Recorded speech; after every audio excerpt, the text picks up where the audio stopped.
In 2017, the hashtag #MeToo movement started to gain widespread attention all around the globe. And this year, the movement is 5 years, celebrating a 5-year anniversary.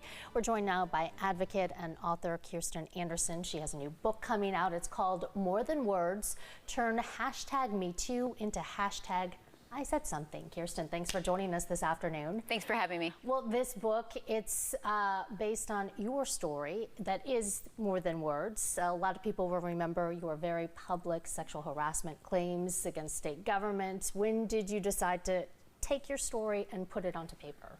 After winning my suit against my former employer, I had a steady stream of people reaching out to me, wanting advice, and they were asking the same handful of questions.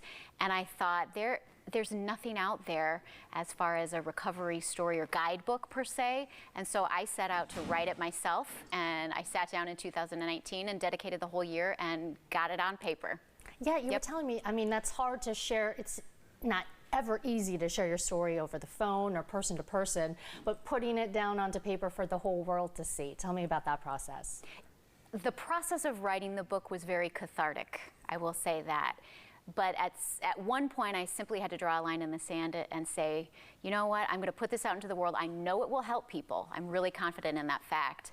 And I want it to get out. So I need to get over my personal hang-ups and worries and fears and anxiety about what people may think or anything about my writing, and simply get it out into the world. Talk a little bit about then the audience, the people who you are writing this book for. This book is for pretty much anyone. It's geared toward helping those who have experienced workplace harassment, toxicity, retaliation, and bullying. But it's also for those people who have loved ones who don't know what to say or do, or how to be an ally for those that they work with.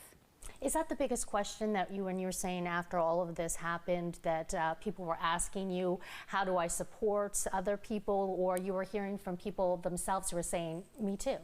Exactly. It was a lot of questions about allyship, a lot of questions about advocacy, and quite frankly, a lot of questions about legal processes and procedures that simply they didn't know how to handle. What have you learned about even yourself writing this or during this whole journey that you've been on? Confidence, quite honestly.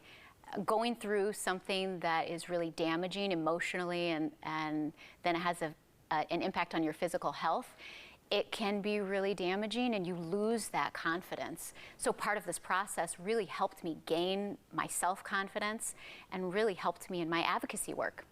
Yeah, talk a little bit about what else you're doing. I know you've been busy writing, but what else have you been up to these past few years? Well, I spent quite a bit of time traveling around the country speaking at conferences about this very topic and helping HR professionals put into best practice some anti-harassment and prevention policies and procedures.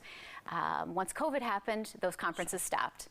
So I'm starting to go to events and speak again, and that's been really refreshing, and just putting this out in the world and really dedicating a lot of time to getting this book out and into people's hands. Yeah, tell me then the title, More Than Words, the title, the story behind that. It's not enough to simply talk about an issue. We need action, and this book speaks to that. I want people to know and understand that talking and starting a conversation is good, but we can do more than that. There are many things that we can do for free and policies that we can put in place in workplaces all over the country that are free and are good for everybody to create healthy, safe, more inclusive work environments for everyone. Have you seen in these last 5 years that progress being made, not just here in Iowa, but around the country, around the world?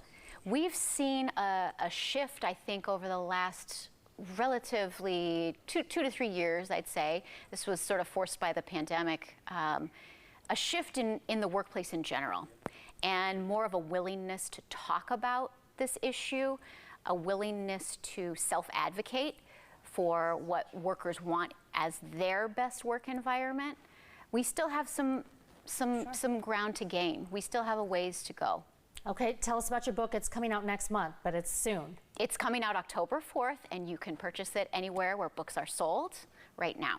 Okay, More Than Words by Kirsten Anderson. Thanks so much for joining us this afternoon.